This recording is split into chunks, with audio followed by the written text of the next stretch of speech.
दुनिया का नेतृत्व ये भारत करेगा।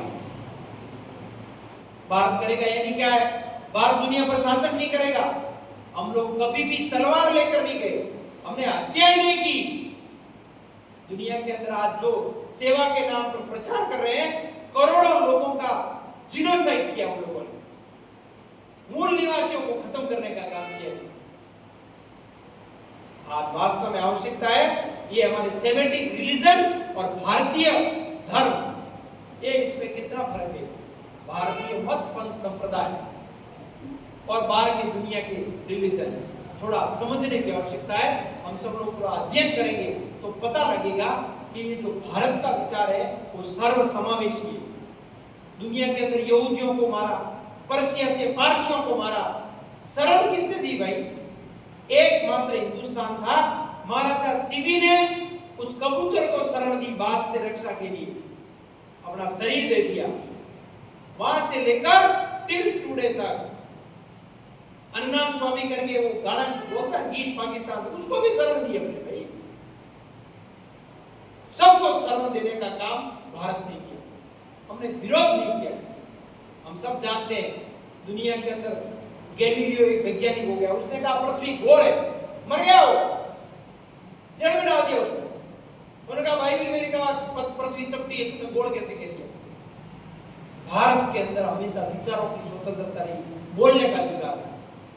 आज हमारा युवा किस मोड़ पर खड़ा है? वो निर्णय लेने के मोड़ पर खड़ा है, किस दिशा में भारत को ले जाना है। भारत को हमको ले जाना है पूरी दुनिया को रास्ता दिखाने की, और कौन सा रास्ता जाता है उस तरफ भारत को पहले ले जाना पड़ेगा। भारत को ले जाना पड़ेगा कर्णवंतो विश्वमार्य, सारी दुनिया को श्रेष्ठ बनाएंगे, उस रास्ते पर ले जाना पड़ेगा। भारत को ले जाना पड़ेगा अयम निज परोवेति गणना लघु चेतसाम उदार चरिता नाम तू वसुदेव कुटुंबकम। सारी दुनिया परिवार।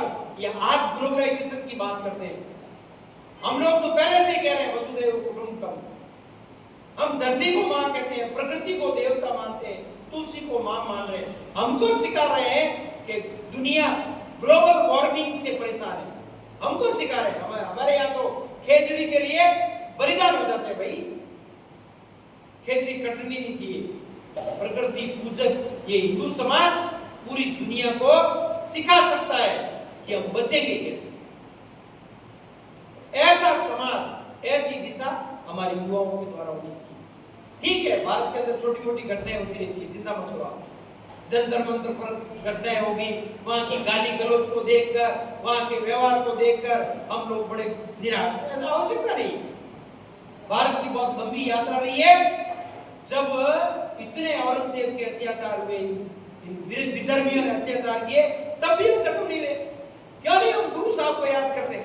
नन्हे 7 वर्ष और 9 वर्ष की उम्र के हमारे गुरु गोविंद सिंह जी के पुत्र, जोरावर जोर से बोला, फतेह सिंह शेर सा बोला, रखो ईंटें भरो गारे, चुनो दीवार हथियारे। हमारी लाश बोलेगी, हजारों बार बोलेगी, तब भी हम नहीं झुके थे। गुरु तेग बहादुर जी ने कहा ना, गुरु साहब ने, कि सब हिंदू समाज पंडितों को कहा, जाओ उनको कह दो गुरु साहब का धर्म परिवर्तन कर दो, उसके बाद हम सब कर लेंगे। शीश दे दिया, लेकिन शीश क्यों नहीं किया? चला गया, बलिदान दिया, तब बचा भारत भाई। तब इतना अत्याचार हुआ, तब भी हम नहीं डरे थे।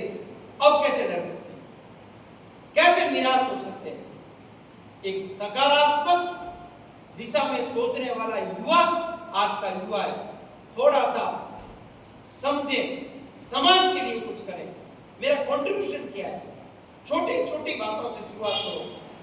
मैं स्वदेशी सम्मान काम में लेना शुरू करूंगा। मैं एक भाषा कोई और सीखूंगा ताकि सम्मान कर सकूं, ताकि भाषाओं की लड़ाई नहीं हो। मैं पंजाबी सीखूंगा, मैं बंगला सीखूंगा, कोई एक भाषा सीखो। अंग्रेजी सीखो, मना नहीं, भाषाएं सब अच्छी है, लेकिन मेरे देश की भाषा एक में मेरी मदर टंग है, दूसरी में कोई और भाषा सीखो, तब सम्मान कर पाएंगे हम लोग दूसरे की भाषा। मेरे पड़ोस में एक कच्ची बस्ती है, एक कुमंतु बस्ती है जिसमें कोई पढ़ने वाला नहीं, तो क्या मैं पढ़ा लिखा हूं तो पढ़ा नहीं सकता क्या? 1 घंटा देश के लिए नहीं दे सकता क्या? हमारी यहाँ बहनें बैठी है, क्या ऐसी हमारी